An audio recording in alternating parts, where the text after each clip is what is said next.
విజ్డమస్ తిరిగి స్వాగతం. Machine learning మరియు డీప్ లెర్నింగ్లలో గ్రేడియంట్ డెసెంట్ని తరచుగా హృదయం అని పిలుస్తారు.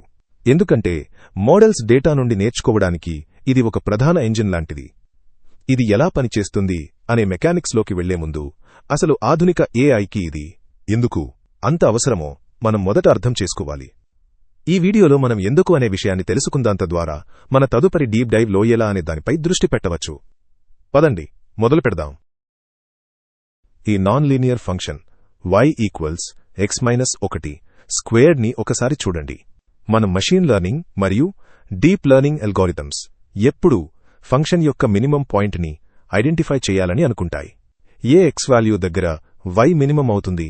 మన ఎగ్జాంపుల్లో x సమానము 1 దగ్గర y మినిమం వాల్యూ ఉంటుంది. ఈ x ని కనుక్కోవడానికి రెండు మార్గాలు ఉన్నాయి. 1 mathematical solution, 2 computational solution gradient descent. ఇప్పుడు మ్యాథమెటికల్ సొల్యూషన్ ఉపయోగించి మిన్ పాయింట్ని ఎలా కనుక్కోవాలో అర్థం చేసుకుందాం. మన ప్రీవియస్ వీడియోస్లో చూసినట్లుగా ఒక కర్వ్ యొక్క లోవెస్ట్ పాయింట్ దగ్గర స్లోప్ ఖచ్చితంగా 0 ఉంటుంది. మిన్ పాయింట్ కనుక్కోవడానికి ప్రాసెస్లో 3 లాజికల్ స్టెప్స్ ఉంటాయి. 1 డిఫరెన్షియేట్. మొదటిగా మనం y = x-1 స్క్వేర్డ్ అనే ఫంక్షన్కి డెరివేటివ్ కనుక్కుంటాం. పవర్ రూల్ని ఉపయోగించి మనకు స్లోప్ ఫార్ములా వస్తుంది. dy/dx = 2x-1. రెండో పాయింట్ మినిమం పాయింట్. ఎక్కడైతే స్లోప్ 0 అవుతుందో అక్కడ వస్తుంది కాబట్టి సో dy/dx = 0 అంటే 2x-1 = 0. 3 solve for x.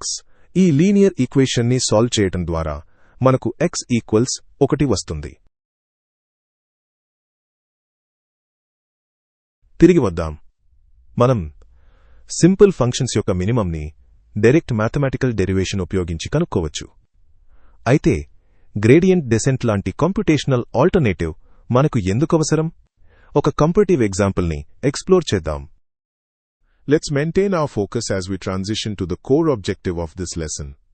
Before we proceed, if you find this content valuable, please consider subscribing and sharing it to support our educational mission. ఇంకొంచెం complex function అయిన y = x² + 10 sin x ని ఒకసారి చూడండి. మనం నేర్చుకున్నట్లు గా minimum పాయింట్ని కనుక్కోవడానికి మన స్టాండర్డ్ మ్యాథమెటికల్ ప్రొసీజర్తో ప్రారంభిద్దాం.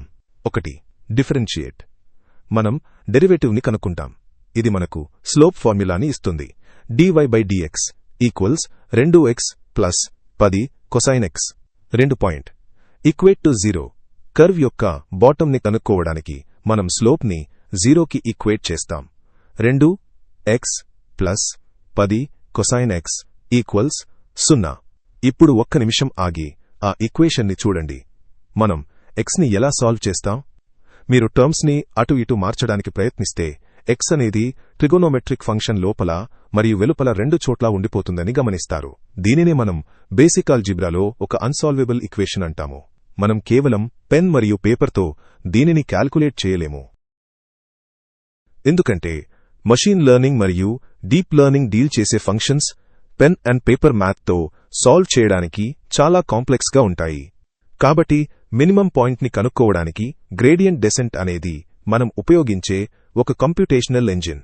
ఇది ఎందుకు అవసరమో ఇప్పుడు మీకు అర్థమైంది కాబట్టి మనం ఇప్పుడు అది ఎలా పనిచేస్తుందో ఎక్స్ప్లోర్ చేద్దాం. Thank you for watching. మళ్ళీ నెక్స్ట్ లెసన్లో కలుద్దాం.